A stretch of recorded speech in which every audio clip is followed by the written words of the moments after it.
وسبحان الله العظيم أصحاب الشمال لهم الشمال، ولهذا تجد الكافر دائما يفضل اليسار لأنه أهل اليسار، وأهل الشمال فهو من أهل اليسار في الدنيا وفي الآخرة والعياذ بالله. إذا أردت أن تلبس الثوب فأدخل اليد اليمنى في كمها قبل اليد اليسرى.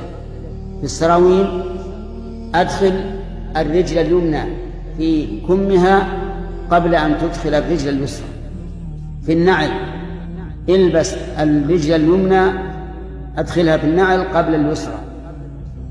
كذلك في الخف والجورب ابدأ بالرجل اليمنى قبل الرجل اليسرى. كذلك أيضا السواك، إذا أراد الإنسان يتسوك فيبدأ بالجانب الأيمن قبل الأيسر.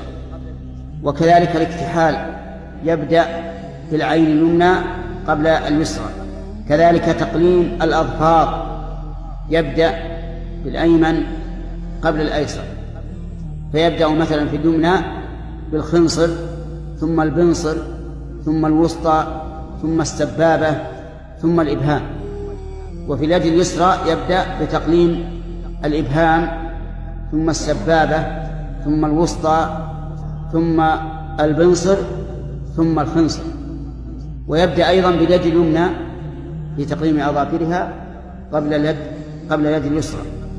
كذلك في قص الشارب ابدأ بالجانب الأيمن منه قبل الأيسر. كذلك نتف الأبط، يعني تنتف الشعر، تبدأ بالإبط الأيمن قبل الأيسر.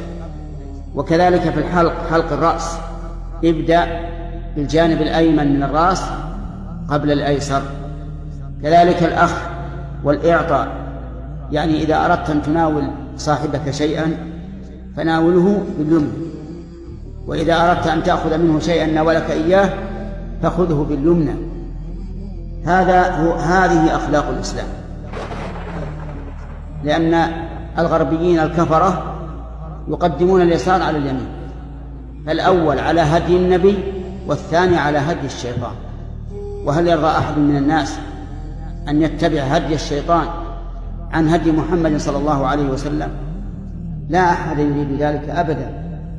لكن بعض الناس يناولك باليسار ويأخذ منك باليسار ظنا منها أن هذا هو التقدم، لأن الكفرة يأخذون باليسار ويعطون باليسار. وسبحان الله العظيم أصحاب الشمال لهم الشمال، لأن الكفرة هم أصحاب الشمال والمؤمنون هم أصحاب اليمين. ولهذا تجد الكافر دائما يفضل اليسار لأنه أهل اليسار وأهل الشمال، فهو من أهل اليسار في الدنيا وفي الآخرة والعياذ بالله.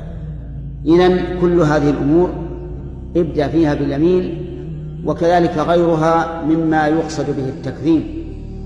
كل شيء للتكريم فإنه يبدأ فيه باليمين. هذه هي السنة، لأن اليمين أكرم وأفضل. أما اليسار فبالعكس، وسيأتي إن شاء الله الكلام عليه. وسبحان الله العظيم أصحاب الشمال لهم الشمال، أصحاب الشمال لهم الشمال.